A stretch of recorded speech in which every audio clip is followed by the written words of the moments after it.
안녕하세요. 저는 한준호라고 합니다. 올해 43이고요.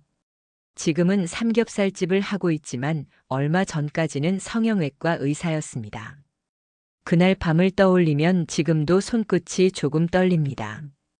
병원 사무실 형광등 불빛이 차갑게 내려앉은 책상 위에 사직서를 놓고 있던 순간 말이에요. 펜을 쥔 손이 미세하게 떨렸는데 이상하게도 마음 한구석에서는 뭔가 가벼워지는 기분이 들었습니다. 오랫동안 가슴 깊이 눌러두었던 무거운 돌덩어리 하나가 굴러 떨어져 나가는 것 같았어요. 제가 의사가 된 이유를 처음 생각해낸 건 20살 때였습니다. 어머니가 수술대에 오르셨던 그 겨울, 집도의의 정확한 손놀림을 보며 저도 저런 사람이 되고 싶다고 생각했거든요.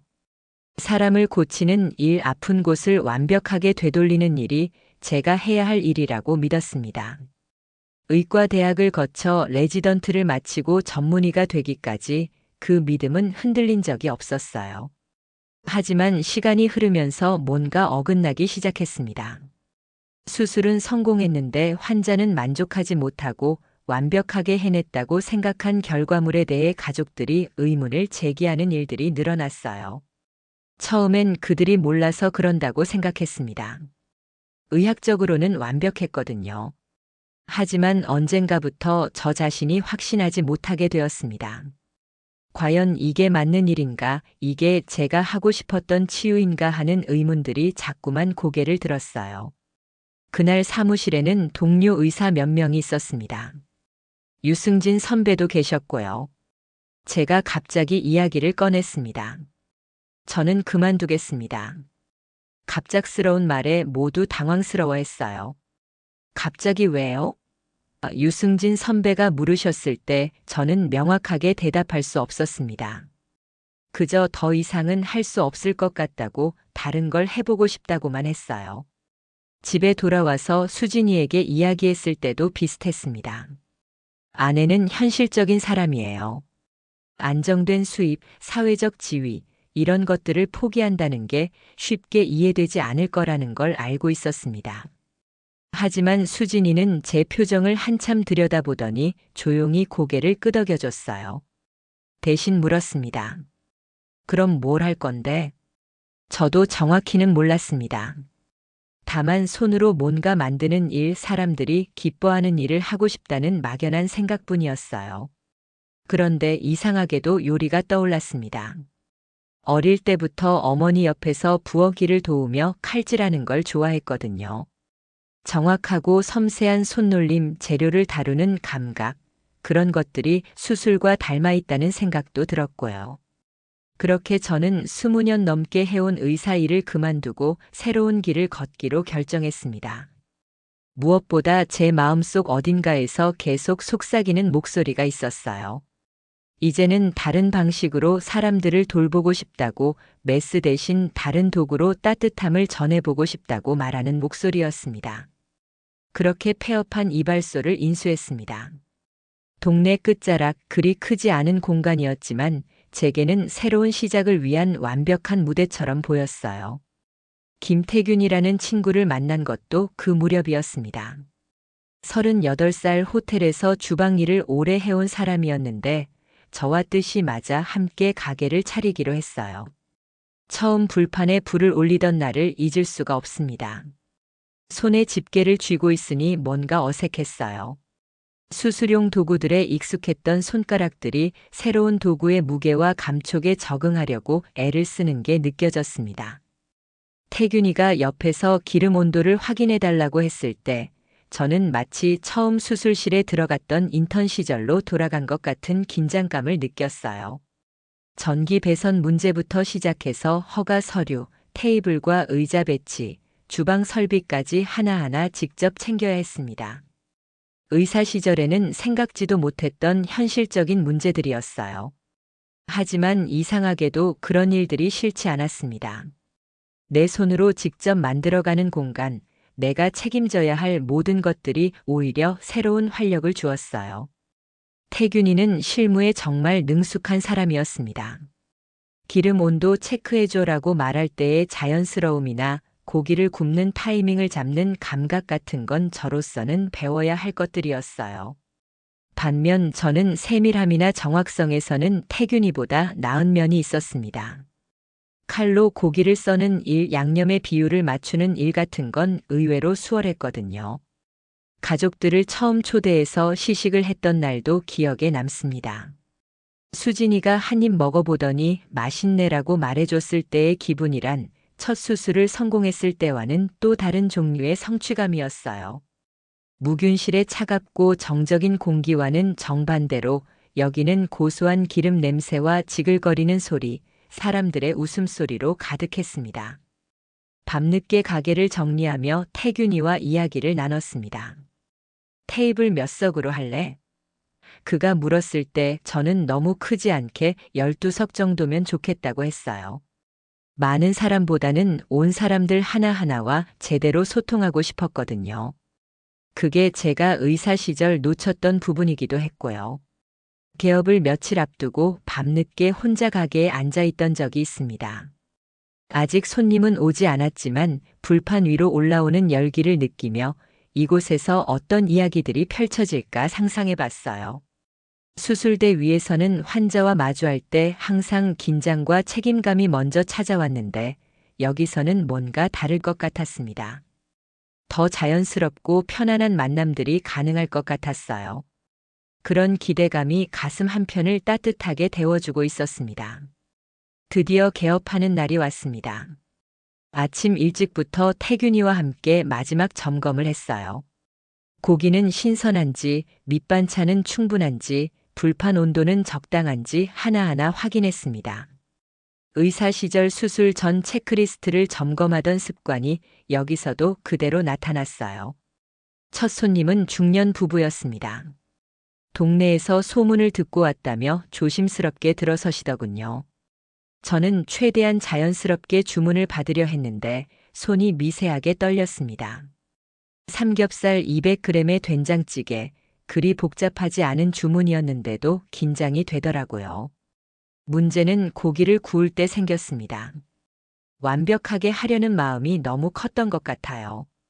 고기 한 점 한 점을 정확히 뒤집어야 한다는 강박에 사로잡혀서 오히려 타이밍을 놓쳤습니다. 어떤 건 너무 익었고 어떤 건 덜 익었어요. 손님이 이거 좀 덜 익은 것 같은데요 라고 말씀하셨을 때 제 얼굴이 확 달아올랐습니다. 죄송합니다. 바로 다시 구워드리겠습니다. 저는 서둘러 고기를 새로 가져다 구웠어요. 하지만 마음이 급하다 보니 이번엔 반대로 너무 익혔습니다. 그 부분은 다행히 이해심이 많으신 분들이어서 괜찮아요. 다음엔 더 맛있게 해주세요 라고 웃으며 말씀해 주셨지만 저는 한동안 자책감에 빠져 있었어요. 태균이가 제 어깨를 가볍게 쳤습니다. 처음이니까 그럴 수 있어. 너무 완벽하게 하려고 하지 마. 그의 말이 조금 위로가 되었지만 여전히 마음은 무거웠습니다. 수술실에서는 실수가 곧 생명과 직결될 수 있어서 완벽주의가 필수였는데 여기서는 오히려 그게 방해가 되는 것 같았어요. 그날 오후에 온 두 번째 손님은 젊은 연인이었습니다. 이번에는 조금 더 여유를 가지려고 노력했어요. 고기의 색깔과 소리에 집중하면서 수술할 때처럼 모든 신경을 한 점에 모으는 대신 전체적인 흐름을 보려고 했습니다. 결과는 훨씬 나았어요. 두 사람이 맛있게 드시는 모습을 보니 뭔가 가슴이 뿌듯했습니다. 저녁 무렵 마지막 정리를 하면서 태균이와 오늘 하루를 돌아봤어요. 실수도 있었고 아쉬운 점도 많았지만 뭔가 새로운 걸 배웠다는 느낌이 들었습니다. 수술실에서는 모든 게 정해진 절차대로 진행되었는데 여기서는 순간순간 판단하고 즉흥적으로 대응해야 하는 일들이 많았어요. 수진이가 늦게 가게에 들러 어떻게 되었는지 물어봤습니다. 저는 오늘의 실수들을 솔직하게 이야기했어요.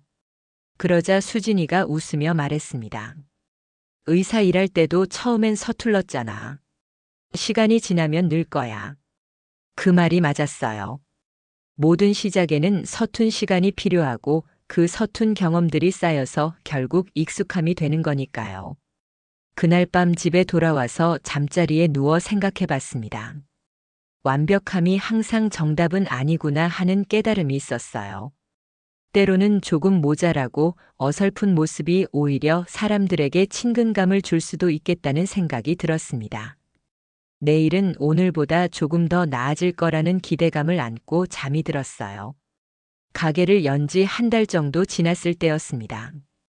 그날도 평소처럼 저녁 시간대 손님들을 받고 있었는데 중년 여성 한 분이 들어오시더군요. 처음엔 그냥 새로운 손님이려니 했는데 그분이 제 얼굴을 유심히 들여다보시는 게 좀 이상했어요. 주문을 받고 고기를 구워드리는 동안에도 계속 저를 쳐다보시더라고요. 한참 후에 그분이 조심스럽게 말을 꺼냈습니다. 혹시 전에 병원에서 일하셨나요? 제 손이 잠깐 멈췄어요. 당신이 그때 수술한 의사였죠? 그 순간 가슴이 철렁 내려앉는 느낌이었습니다. 기억이 되살아났어요. 3년 전 여름 그분의 딸이 제가 수술했던 환자였습니다. 수술 자체는 의학적으로 완벽했습니다.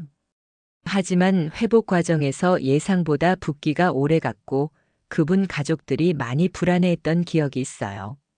당시 저는 의학적 설명만 반복했습니다. 정상적인 경과라고 시간이 지나면 괜찮아질 거라고만 말했죠. 하지만 그분들이 원했던 건 그런 차갑고 기술적인 설명이 아니었을 텐데요. 기억하세요. 저희 딸 말이에요. 그분의 목소리에는 원망보다는 복잡한 감정들이 섞여 있었습니다. 저는 어떻게 대답해야 할지 몰랐어요. 사과를 해야 하나 아니면 의학적으로 문제 없었다고 해야 하나. 결국 죄송합니다라는 말만 겨우 나왔습니다. 그분은 한참 저를 바라보시더니 의외의 말씀을 하셨어요. 딸이 지금은 괜찮아졌어요. 그때는 많이 힘들었지만. 그러고는 조용히 식사를 계속하셨습니다. 저는 그분 앞에서 고기를 구워드리면서 계속 그때 일을 떠올렸어요. 수술 후 회진을 돌 때 그분 딸의 불안한 표정, 보호자들의 걱정스러운 눈빛, 그리고 그런 감정들을 제대로 헤아리지 못했던 제 모습들이 파노라마처럼 지나갔습니다. 그분이 떠나실 때 음식은 맛있네요 라고 말씀하셨어요. 그 한마디가 오히려 더 마음을 무겁게 했습니다. 원망하시는 게 더 편할 것 같은데 그분의 담담함이 제게는 더 큰 울림으로 다가왔어요. 그날 밤 태균이에게 사정을 이야기했더니 과거는 과거야. 지금 여기서 잘하면 되는 거 아니야? 라고 했지만 마음이 쉽게 정리되지 않았습니다.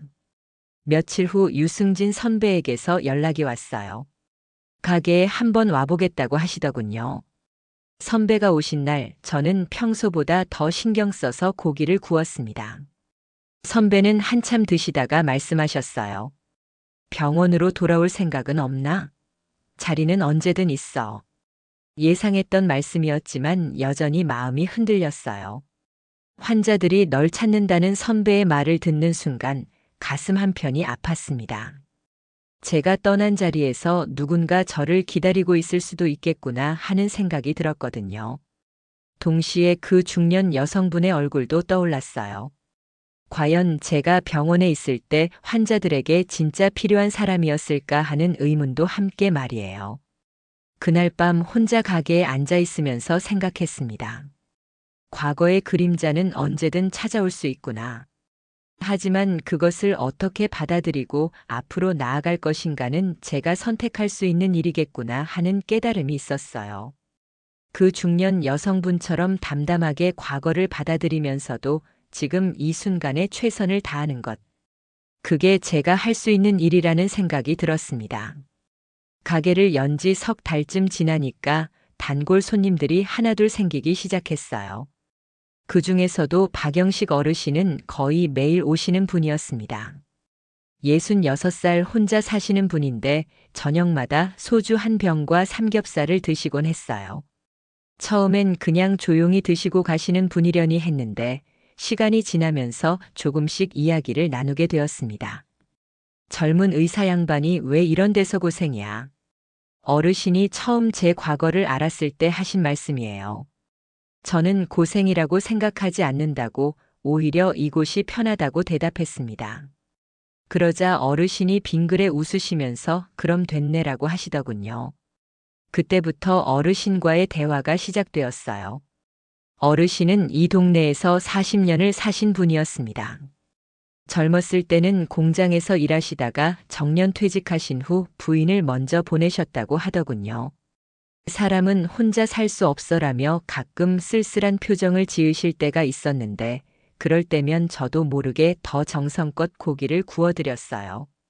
어르신이 여기 와서 이야기하면 마음이 좀 편해진다고 하실 때 저도 뭔가 보람을 느꼈습니다. 어느 날 25살 정도 되어 보이는 젊은 여자 손님이 왔어요. 강소영이라고 자기소개를 하면서 아르바이트를 하고 싶다고 하더군요. 대학을 휴학하고 등록금을 벌고 있다는 이야기를 들으니 마음이 짠했어요. 태균이와 상의해서 주말 저녁 시간 도우미로 일하게 했습니다. 소영이가 오고 나서부터 가게 분위기가 한결 밝아졌어요. 젊은 에너지가 있어서 그런지 손님들도 더 편안하게 이야기를 나누시는 것 같았고요. 소영이는 손님들과 소통하는 재주가 있었습니다. 박영식 어르신과도 금세 친해져서 할아버지라고 부르며 농담을 주고받곤 했어요. 그런 일상이 반복되면서 저는 뭔가 새로운 걸 깨달았습니다. 병원에서는 환자와 의사라는 명확한 역할 관계가 있었는데 여기서는 그냥 사람과 사람으로 만나는 거였어요. 어르신의 외로움을 달래드리는 것, 젊은 손님들의 고민을 들어주는 것, 그런 것들이 어떤 의미에서는 치유의 다른 형태일 수도 있겠다는 생각이 들었습니다. 어느 저녁 젊은 부부가 와서 고기를 드시는데 분위기가 좀 어색했어요. 나중에 알고 보니 남편분이 직장에서 힘든 일이 있었다고 하더군요. 아내가 위로 차 데려온 거였는데 처음엔 말없이 드시다가 점차 이야기를 나누기 시작하셨어요. 여기 오면 말이 좀 쉬워져요라고 아내분이 말씀하시는 걸 들으니 뭔가 뿌듯했습니다. 박영식 어르신도 비슷한 말씀을 하셨어요. 병원에서는 환자 취급받지만 여기서는 그냥 영식이 아저씨잖아. 그 말을 들으니 제가 의사 시절 놓쳤던 것이 무엇인지 조금 더 명확해지는 것 같았어요. 사람을 진단명이나 증상으로 보지 않고 그냥 한 사람의 이야기를 가진 존재로 바라보는 것. 그런 시선의 차이가 만들어내는 따뜻함 같은 것 말이에요. 소영이가 어느 날 사장님 표정이 예전보다 많이 밝아졌어요 라고 하더군요. 저는 그런 줄 몰랐는데 생각해보니 맞는 말이었어요. 매일매일 사람들의 소소한 이야기를 듣고 함께 웃고 때로는 함께 걱정해주는 일상이 쌓이면서 제 마음도 조금씩 가벼워지고 있었던 것 같습니다. 그날 밤 정리를 하면서 태균이와 이야기했어요. 여기가 단순히 밥 먹는 곳은 아닌 것 같아. 태균이도 고개를 끄덕였습니다. 사람들이 서로 위로받으러 오는 곳 같기도 하고. 맞는 말이었어요. 불판 위에서 지글거리는 소리와 함께 사람들의 마음도 조금씩 데워지는 그런 공간이 되어가고 있는 것 같았습니다. 가게를 연 지 8개월쯤 지났을 무렵 예상치 못한 어려움들이 몰려왔습니다. 우선 바로 맞은편에 새로운 삼겹살집이 들어섰어요. 장 사장이라는 분이 운영하는 곳이었는데 규모도 크고 인테리어도 훨씬 화려했습니다. 더군다나 가격도 저희보다 조금 더 저렴하게 책정해 놓으셨더군요. 처음엔 별 걱정 안 했습니다. 저희만의 특색이 있으니까 괜찮을 거라고 생각했어요. 하지만 현실은 달랐습니다. 새 가게가 문을 연 후 저희 매출이 눈에 띄게 줄어들기 시작했어요. 단골 손님들은 여전히 오시지만 새로운 손님들은 대부분 맞은편으로 가더군요. 더 큰 문제는 임대료와 재료비, 인건비 등 고정 비용은 그대로인데 매출만 줄어든다는 것이었습니다. 통장을 확인할 때마다 잔고가 줄어드는 게 보였고 이런 식으로 가면 몇 달 못 버틸 것 같다는 불안감이 밀려왔어요. 수진이도 가계부를 들여다보며 걱정스러운 표정을 감추지 못했습니다. 그런 상황에서 은행에서 연락이 왔어요. 가게 인수할 때 받은 대출 상환에 대한 이야기였는데 현재 매출로는 계획했던 대로 갚기가 어려울 것 같다는 현실적인 조언이었습니다. 담당 직원이 다른 방법을 생각해 보시는 게 어떨까요? 라고 조심스럽게 말할 때 정말 막막했어요. 설상가상으로 유승진 선배에게서 다시 연락이 왔습니다. 이번에는 구체적인 제안이었어요. 병원에서 새로운 팀을 꾸리고 있는데 내가 오면 팀장으로 들어올 수 있어.